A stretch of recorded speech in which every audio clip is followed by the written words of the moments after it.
আল্লাহর নবী বলেন, মালিক আমি কান্দি এই কারণে, আমার কান্নার পিছনে বড় কারণ আছে। বাবা পাই নাই, আবু তালেব নিজের বাবার মতো লালন পালন করছে গো। এখানেই শুধু না, আম্মা জান খাদিজা শুধু নবীর স্ত্রী ছিল না, একজন বুদ্ধিমতী মহিলা ছিল। বিপদে আপদে নবীর পাশে সব সময় নবীরে সান্ত্বনা দিত। স্ত্রী যদি বুদ্ধিমান হয়, স্ত্রী যদি নেককার হয়, স্বামীর চলতে বড় সুবিধা হয়। স্ত্রী যদি নেককার হয় তাহলে বদগার স্বামীও ভালো হয়ে যায়, কথা হয় না? আর স্বামী যদি নেককার হয়, স্ত্রী যদি বদগার হয়, একটা সময় বদগার স্ত্রীর রান্না খাইতে খাইতে স্বামীটার দিল মইরা যায়। এই জন্য স্ত্রী যদি নেককার হয়, আল্লাহর নবী বলেন স্ত্রী যদি নেককার হয় তাহলে ওই পুরুষটা তার ঘরটা যেন দুনিয়াতেই একটা জান্নাত। সুবহানাল্লাহ। বউ যদি বদকার হয়, খারাপ হয়, তাহলে এই লোকটার ঘরটা যেন একটা জাহান্নাম। ঠিক না বেঠিক? নিজে নিজে মিলাইলে খার ঘরেরটা কোন রকম এটা কে আমি জানি। নিজে নিজে হিসাব কিতাব মিলাইবেন যে আপনি জান্নাত আছেন না জাহান্নাম আছে। তবে স্ত্রী যদি নেককার হয়, আল্লাহর নবী বলেন খাদিজা শুধু আমার স্ত্রী ছিল এমনটা নয় গো। হেরা পর্বতে যেদিন ঘটনা ঘটছিল, আজ জিবরাইল আসছিল হেরা পর্বতে, সর্বপ্রথম ধ্যানমগ্ন অবস্থায় রাসূল একদিন নয়, 2 দিন নয়, 6টি মাস ধ্যানমগ্ন অবস্থায় ছিল হেরা পর্বতে। মক্কায় যারা গেছেন হাজী সাহেবরা, বৃদ্ধ হয়ে গেলে তার উপরে উঠতে পারে না। অনেক হাজিরা আছে নিচে বৈশা বৈশা চোখের পানি ছাড়ে আর কয় হায় রে, এমন একটা সময়ে মক্কায় হজ করতে আসলাম, হেরা পর্বতে ওইটা নবী যেই জায়গায় বসা ছিল ওই জায়গাটা দেখতে পারলাম না। এই জন্য হজ উমরা যারা করবেন, জোয়ান থাকতে শক্তি থাকতে ওইটা যান। আমরা দেশের নিয়ম হইলে খুব বুড়া হয়ে হলো, দাড়ি ভাই গেল, আঁটতে পারে না, এরপরে একজনের দৈরা দৈরা এবার যা মক্কা বস হতে কি বস কর। হজের কাজ আছে না নাই? অনেক কষ্ট। আমি প্রায় 8 বার উঠছি, কয়বার? 8 বার উঠছি। আমার আল্লাহ 8 বার উঠাইছে হেরা পর্বতে। 8 বার গিয়া আমি সেখানে বসছি যেখানে আল্লাহর পয়গম্বর ধ্যানমগ্ন অবস্থায় বসা থাকতো। নিজের চোখে দেখছি, নিজের চোখে দেখে ওখানে 2 রাকাত নামাজও পড়ছি। ছোট্ট একটা জায়গা, এখন তো সরকার বিভিন্ন সিস্টেম কইরা দিছে, অথবা ছোট ছোট সিঁড়ি বানায়া দিছে, সিঁড়ি বানায়া দিছে। তারপর আমার 8 লিটার পানি লাগছে খালি এটার উপরে উঠছি। 8 লিটার পানি আমি খাইছি। পানি যে কই গেছে আমি নিজে কইতে পারি, প্রস্রাবের বেগেও ধরে না।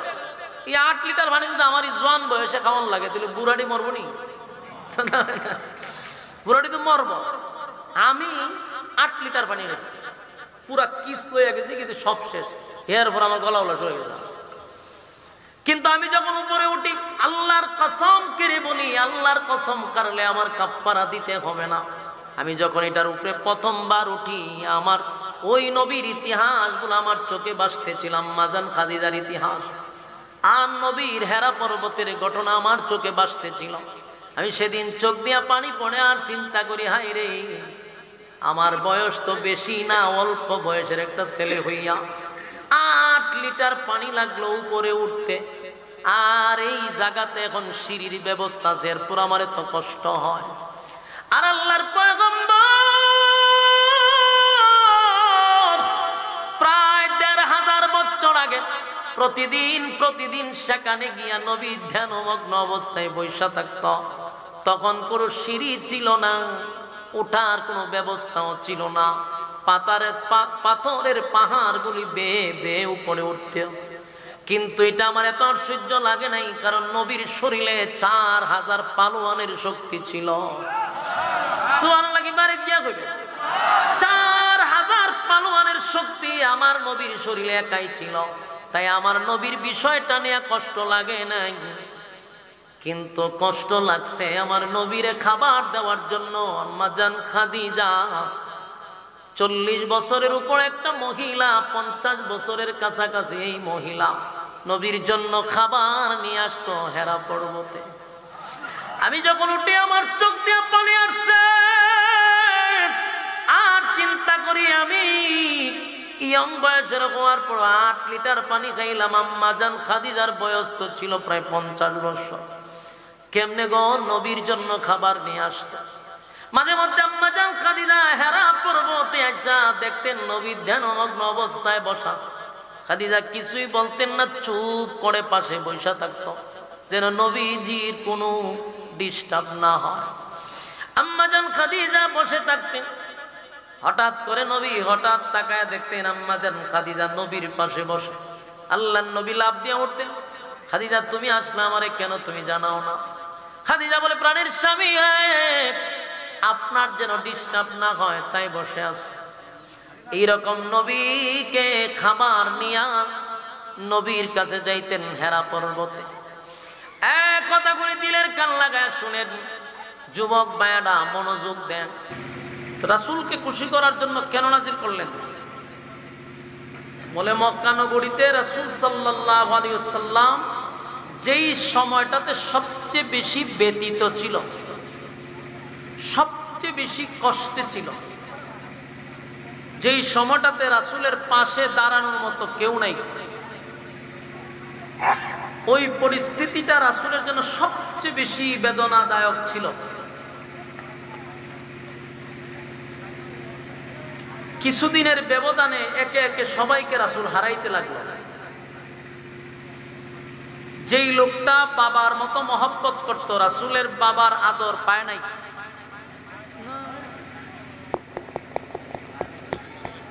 যেই রাসূল সাল্লাল্লাহু আলাইহি সাল্লাম বাবার আদর পায় নাই। রাসূল দুনিয়াতে আসার 6 মাস আগেই বাবা চলে গেছে।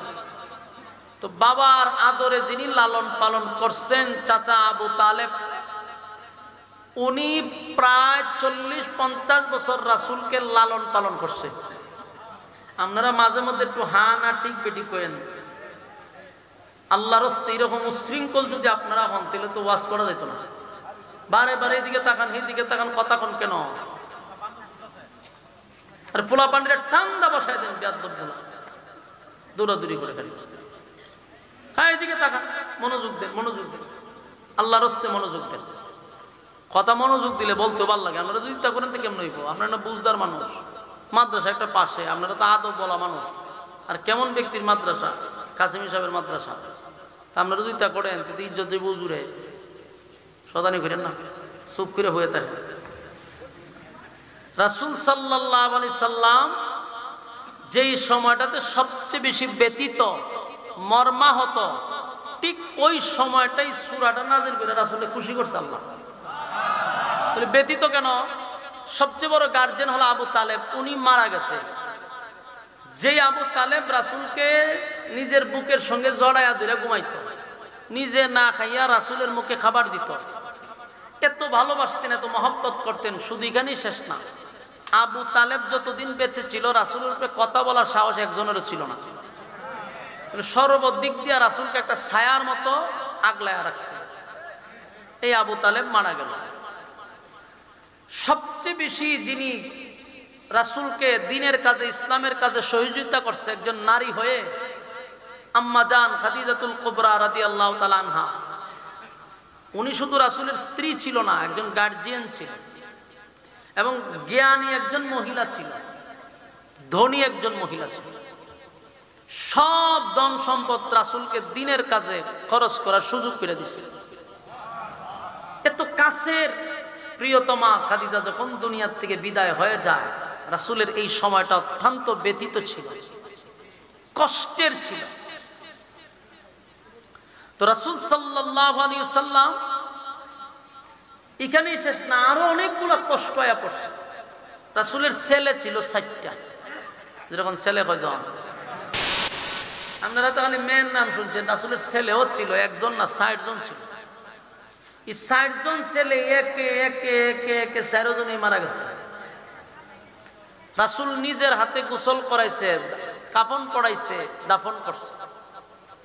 একজন বাবার কাছে সবচেয়ে কষ্ট এবং ভারী হলো সন্তানের লাশ। রাসূল তার 4টা ছেলেকে নিজের কাঁধে তুইলা দাফন কাফন করছে। কতটুকু কষ্ট, কথা বুঝেননি?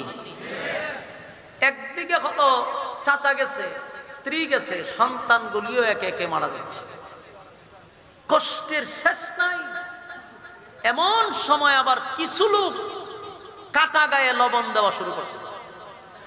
এক তো রাসূলের ছেলে মারা গেছে, স্ত্রী মারা গেছে, চাচা মারা গেছে, আপন বলতে আর কেউই নাই। আবু লাহাব যে একটা আপন চাচা আছে, এটা তো হুদ্দা শয়তান, শয়তানের খারাজিল কি। হ্যাঁ, আরো উল্টা রাসূলের বিরোধিতা করে, কিন্তু রাসূলের যে আপন লোকগুলো ছিল একে একে সব শেষ, সন্তানও মারা গেছে।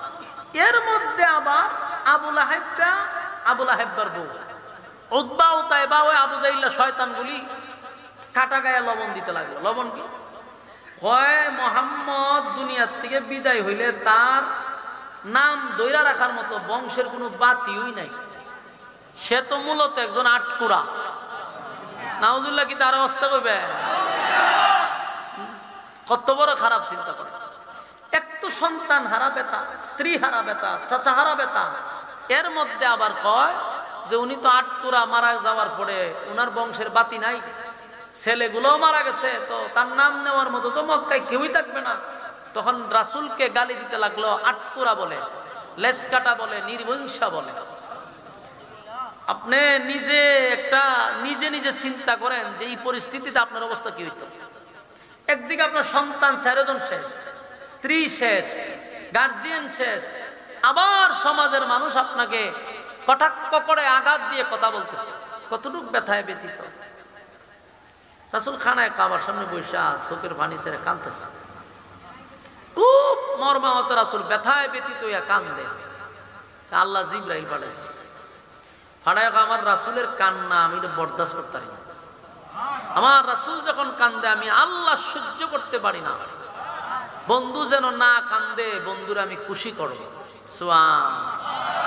ওয়ালাসাউফা ইউতিকা রাব্বুকা ফাতারদা, আমি আমার রাসূলকে খুশি করব, আপনাকে আমি খুশি করতেই থাকবো, কান্দেন না। জিবরাইল এসে আয়াত দিয়ে ওই রাসূলের এই ঘটনাকে কেন্দ্র কইরা যখন মক্কার সবাই রাসূলকে আবেতার বলে গালি দেয়, তখন আল্লাহ সূরা কাউসার নাজিল করছে। মূলত কাউসার নাজিল করছে রাসূলকে খুশি করবার লাগে, বেজার করার জন্য নয়, খুশি করার জন্য নাজিল কইরে আল্লাহ কয়, ইন্না আ'তাইনাকাল কাউসার। আল্লাহ রাব্বুল আলামিন বলেন, নিশ্চয় আমি আপনাকে কাউসার দান করলাম। ফাসাল্লি লিরাব্বিকা ওয়ানহার, আপনার রবের জন্য আপনি সালাত আর কুরবানি আদায় করেন। বিনিময়ে আপনাকে আমি কাউসার দান করছি। প্রশ্ন হলো, রাসূলের ছেলে মারা গেল 4 জন, স্ত্রী মারা গেল, চাচা মারা গেল, গার্জিয়ান মারা গেল, ব্যথায় ব্যথিত আল্লাহর হাবিব এই সময় রাসূলকে কাউসার কেন দিল রে? নবীরে তো সন্তান দিয়াও সান্ত্বনা দিতে পারত, কিন্তু কাউসার দিয়া সান্ত্বনা দিল কেন? কারণ এই কাউসার সাধারণ কোনো জিনিস নয়, সাধারণ কোনো গিফট না। আল্লাহ রাব্বুল আলামিন তখন রাসূলকে সান্ত্বনা দিয়া বলে, পয়গম্বর আপনাকে আমি কাউসার দিলাম, শুধু দিলাম না, দিয়া দিছি। কাউসার আপনার নামে আমি রেজিস্ট্রি করে দিছি। আদম নবীর থেকে নিয়া ঈসা রূহুল্লাহ পর্যন্ত কত নবী রাসূল আমার জন্য পাগল ছিল, আমার জন্য তারা কত পরীক্ষায় তারা উত্তীর্ণ হইল।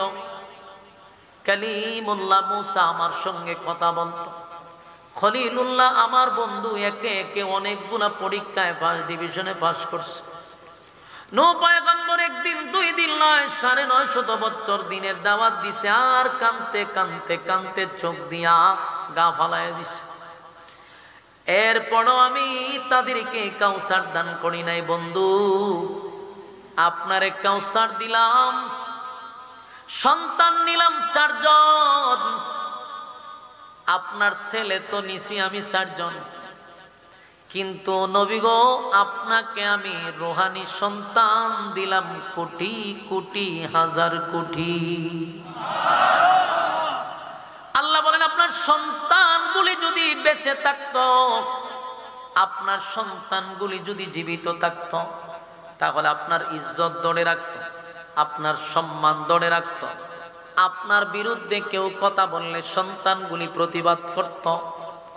কিন্তু পয়গম্বর এই একে একে 4 জন ছেলেকেই আমি দুনিয়ার থেকে নিয়ে গেলাম, এখন আপনার বিরুদ্ধে কথা বললে প্রতিবাদ করবে কে?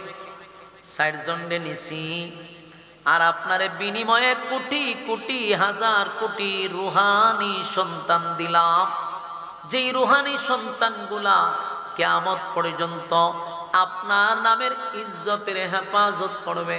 আপনার বিরুদ্ধে যদি কেউ কথা বলে, জীবন দিয়া হলো আপনার ইজ্জতের হেফাজত করবে। এরা হলো উম্মতে মুহাম্মদী। আমরা হলাম নবীর রুহানি সন্তান। কথা কয় না? আরো জোরে, আমরা নবীর কি সন্তান? আমরা নবীর রুহানি সন্তান। বলুন তো দেখি, এখন যদি আমার আপনার সামনে আমার নবীরে কেউ গালি দেয়, আমরা কি তারে ছেড়ে দিব?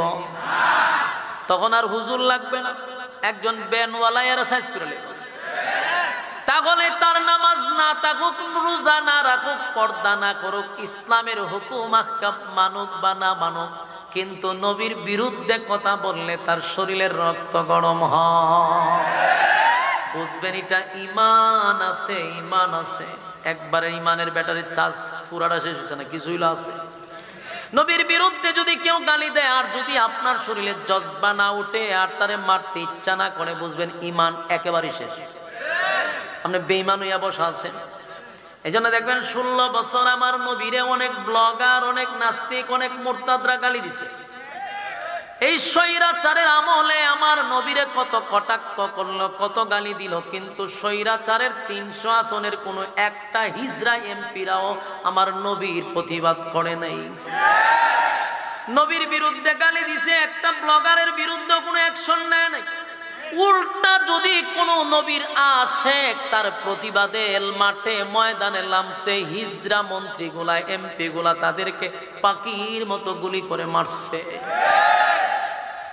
যুবক ভাইরা আমার, 16 বছর আমি অ্যানালাইজ করে দেখছি, শেখ হাসিনার থেকে নিয়ে একেবারে শেষ এমপিটা পর্যন্ত সবগুলা ছিল নাস্তিক টাইপের।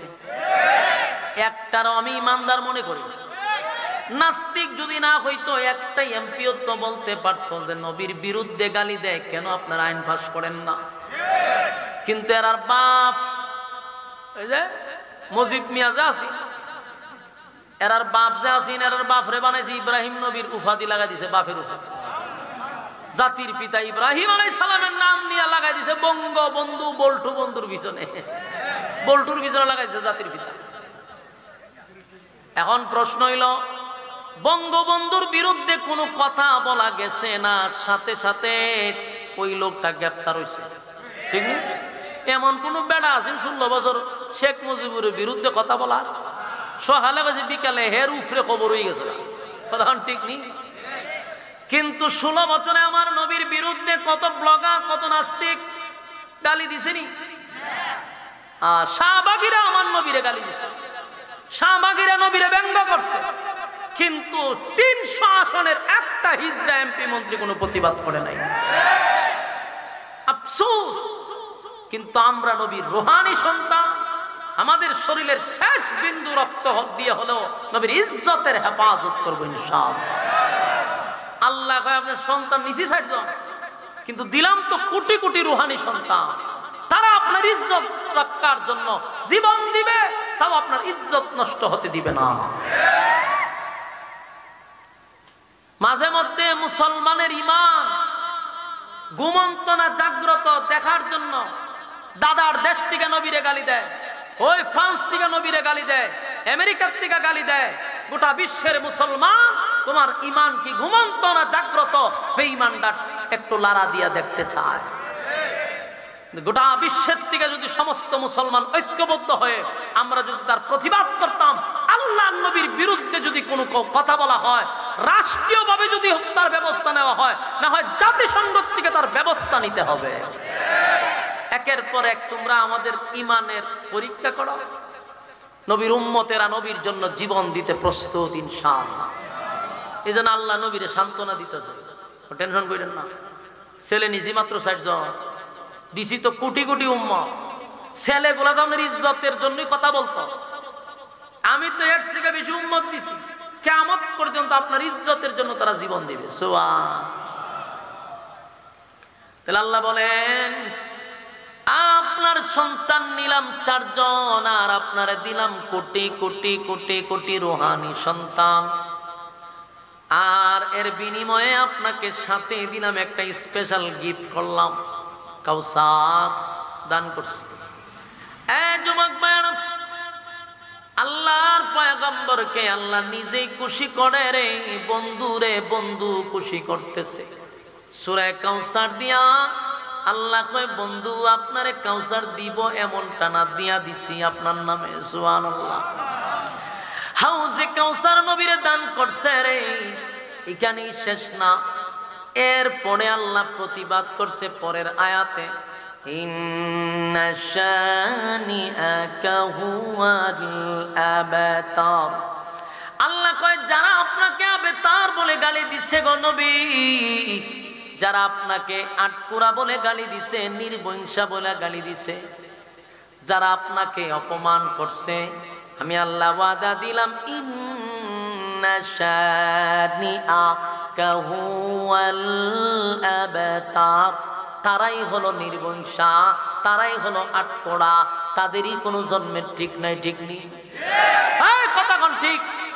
আবু জাহিলের নাম কেউ লয়, নবীর নাম লওয়ার মতো বলে কেউ থাকতো না। বলুন তো দেখি, প্রতি সেকেন্ডে সেকেন্ডে নবীর দুরূদ মদিনায় পৌঁছতেছে কিনা? সব জায়গায় নবীর উম্মতের মুখে নবীর দুরূদ চলতেছে।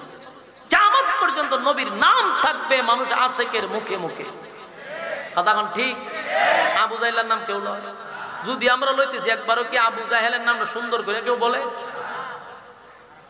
আজ পর্যন্ত কোন ছেলের নাম আবু জাহেল নাম রাখতে শুনছেন? আবু লাহাব রাখতে শুনছেন? কেউ রাখে না। এরা সমাজের সবচেয়ে ঘৃণিত, এদের বাতি ধরানোর মতো কেউ নাই। অথচ নবীর এরা বলছিল এদের বাড়িতে মানুষকে বাথরুম করে। আবু জাহেলের বাড়িতে আমিও বাথরুম করেছি, বাথরুম আসে না, জোর করে বুঝাইছি। তাহলে এদের নাম নেওয়ার মতো কেউ আছে? আর আমার নবীর নাম প্রতি সেকেন্ডে যাইতেছে মদিনায়। সুবহান।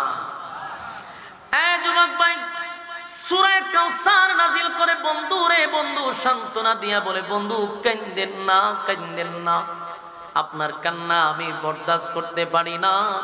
কেন কান্দেন?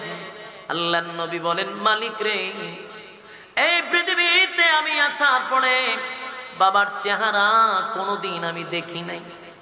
আমার চাচা আবু তালেব আমার এই সন্তানের মতো লালন পালন করছে গো মালিক। নিজে না খাইয়া আমার মুখে আমার চাচা খাবারটা তুলে দিছে। আমার চাচা যতদিন দুনিয়ায় ছিল কেউ আমার উপরে আঙ্গুল তোলার সাহস পায় নাই। আমার সঙ্গে গৃহবন্দী ছিল আমার চাচা। এই চাচা হারাইলাম। এখানে শুধু নয়, আম্মা জান খাদিজা নবীর শুধু স্ত্রী ছিল এমনটা নয় গো। আম্মা জান খাদিজা পয়গম্বরের একজন গার্জেন ছিল, গার্জেন। নবীর দুঃখে সুখে খাদিজা পাশে থাকতো, কাছে থাকতো, কাছে বসতো। নবীজি পরামর্শ দিত। বৃষ্টি কি বেশি পড়তেছে? বইতেন না একটু সময়? না বেশি পড়তেছে? চলো যে বইবার এ বইল, যে যাইবার যাইল। আমার কথা শেষ করে একটু মনোযোগ দিয়ে শুনে। মারা গেল আবু তালেব, মারা গেল আম্মা জান খাদিজা, সন্তানও 4 জন মারা গেছে। সান্ত্বনা দেওয়ার জন্য সূরা কাউসার আল্লাহ নাজিল করছে।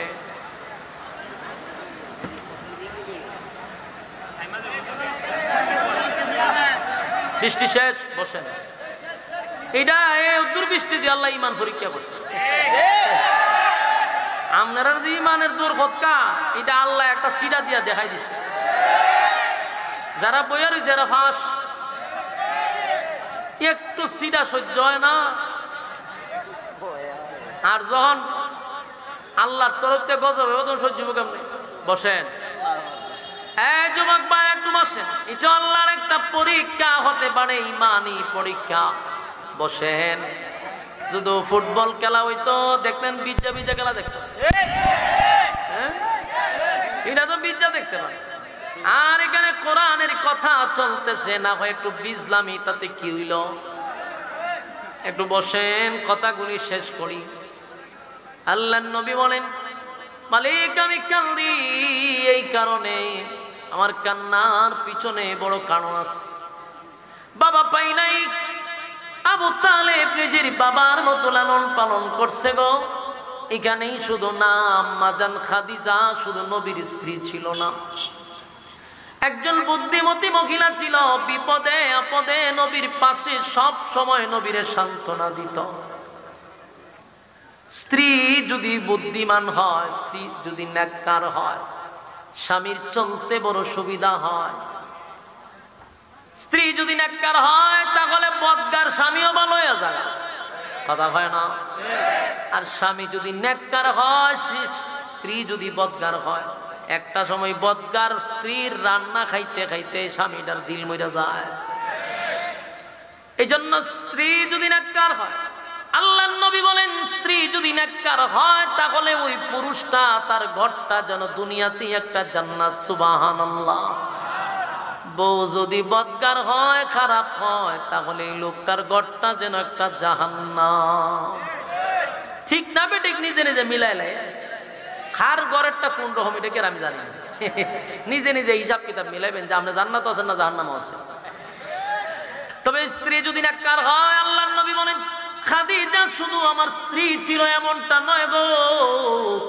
হেরা পর্বতে যেদিন ঘটনা ঘটছিল, জিবরাইল আসছিল হেরা পর্বতে, সর্বপ্রথম ধ্যানমগ্ন অবস্থায় রাসূল একদিন নয়, 2 দিন নয়, 6টি মাস ধ্যানমগ্ন অবস্থায় ছিল হেরা পর্বতে।